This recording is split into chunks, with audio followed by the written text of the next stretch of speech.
آج مجھے جو بات عرض کرنی تھی وہ یہ ہے، قرآن نے یہ کہا ہے کہ جو جھاگ ہے وہ اڑ کر چلا جائے گا.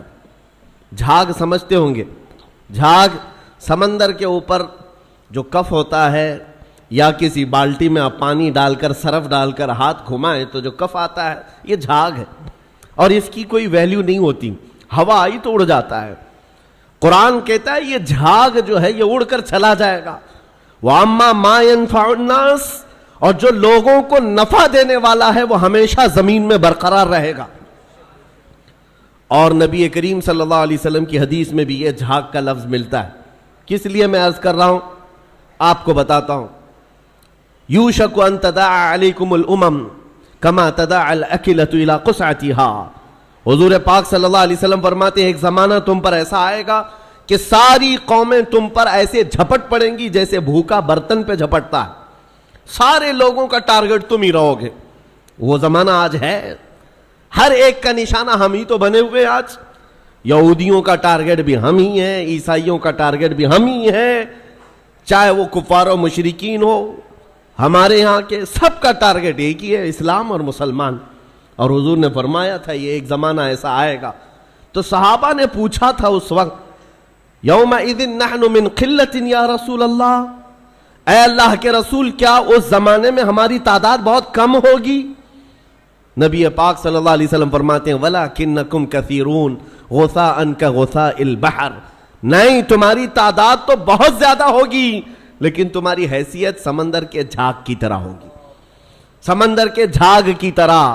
اب یہ جھاگ کا لفظ آیا، جھاگ اس کو کہتے ہیں جس کی اپنی پیورٹی نہیں ہوتی، ویلیو نہیں ہے، اس کا زمین میں قرار نہیں ہے، وہ موسم سے بنا اور موسم میں اڑ گیا، ہوا سے نکل گیا.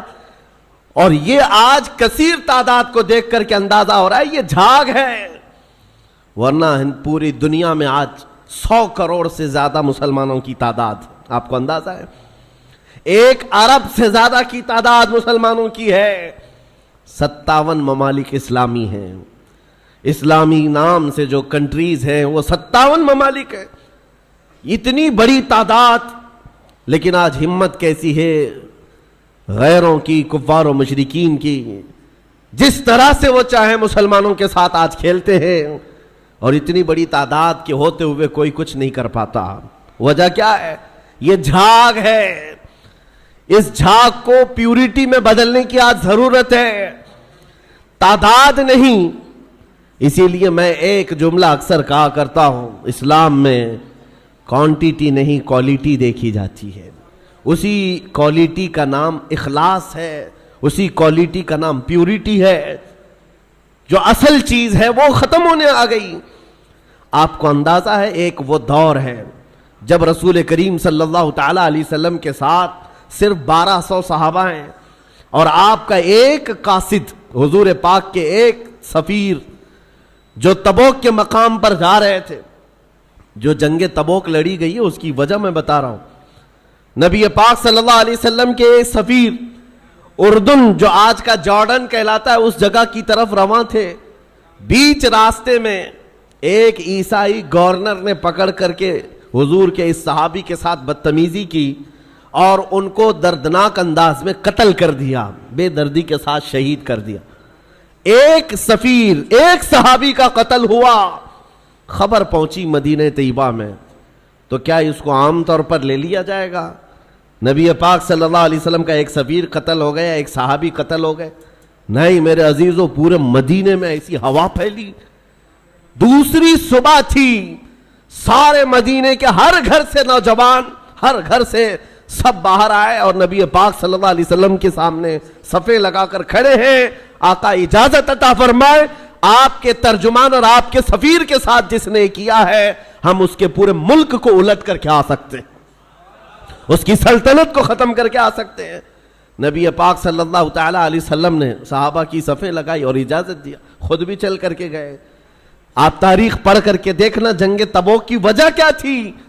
حضور اکرم صلی اللہ علیہ وسلم نکلے، 1000 اور کچھ صحابہ تھے، لیکن جیسے ہی ان کا رعب و جمال دیکھا، جلال دیکھا، وہ جو سلطنت تھی بیزنطینی، اور اس وقت ابھی نبی پاک صلی اللہ تعالی علیہ وسلم قریب پہنچے بھی نہیں تھے کہ یہ جنگ چھڑ گئی، اور اس کے بعد ایسی جنگ ہوئی تھی، تاریخ شاہد ہے، نہ وہ گورنر باقی رہا، نہ وہ سلطان باقی رہا، نہ اس کی فوج باقی رہی، پھر صحابہ نے پرچم اسلام لہرا دیا۔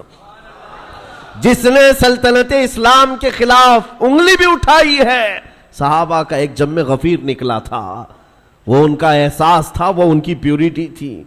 جنگ بدر میں جب جا رہے تھے، پہلی جنگ تھی، صحابہ کے ساتھ حضور جا رہے تھے، پتہ ہے مدینہ طیبہ سے بدر کا میدان 160 کلومیٹر ہے، تقریباً 160-180 کلومیٹر کے قریب پیدل چل کر کے گئے تھے۔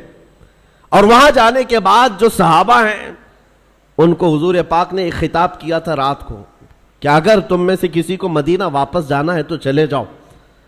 سختیاں بڑھ گئی، 1000 سے زیادہ کافر آ گئے، ہتھیار جنگ سب لے کر کے۔ تو صحابہ کیا کہتے ہیں جانتے ہیں؟ رات میں کھڑے ہو کر انصار صحابہ یہ کہتے ہیں، یا رسول اللہ ہم بنی اسرائیل نہیں ہیں، بنی اسرائیل نہیں ہیں جنہوں نے موسیٰ علیہ السلام سے کہا تھا آپ جائیے اور آپ کا خدا اور آپ مل کر کے لڑیں، ہم امت محمدیہ ہیں۔ یا رسول اللہ آپ تو بدر تک لائے ہیں جو 160 کلومیٹر کا سفر ہے، اگر میرے آقا آپ 1000 کلومیٹر دور یمن تک بھی لے جاتے، ہم میں سے کوئی پلٹ کر کے نہیں دیکھتا، آپ کے ساتھ چلتے۔ یہ صحابہ کا جو احساس تھا نبی پاک صلی اللہ تعالی علیہ وسلم کے ساتھ چلنے کا، وہ اسلام کو ایسا مضبوط بنایا ہوا تھا کہ کسی کو آنکھ اٹھا کر دیکھنے میں 1000 بار سوچنا پڑتا تھا، سوچنا پڑتا۔ ڈیفنس جو مضبوط ہوتا ہے وہ ہمارے اتحاد سے اور ہمارے احساس سے، تعداد سے نہیں، تعداد سے نہیں۔ آج بھی بہت سارے لوگوں کے پاس تعداد ہے لیکن وہ تعداد معنی نہیں رکھتی۔ قرآن پاک میں اللہ تعالیٰ نے فرمایا ہے ان یکم منکم 20 صابرون یغلبوا 200، اگر تم میں 20 لوگ صبر والے ہو جائیں، اللہ فرماتا ہے میں 200 پر انہیں غالب کروں گا۔ قرآن کا فرمان جھوٹا نہیں ہے، قرآن کا فرمان غلط نہیں ہو سکتا۔ بس وہ قوم کہاں ہے جن کے اندر پیوریٹی تھی، اخلاص تھا، جو حساس تھے۔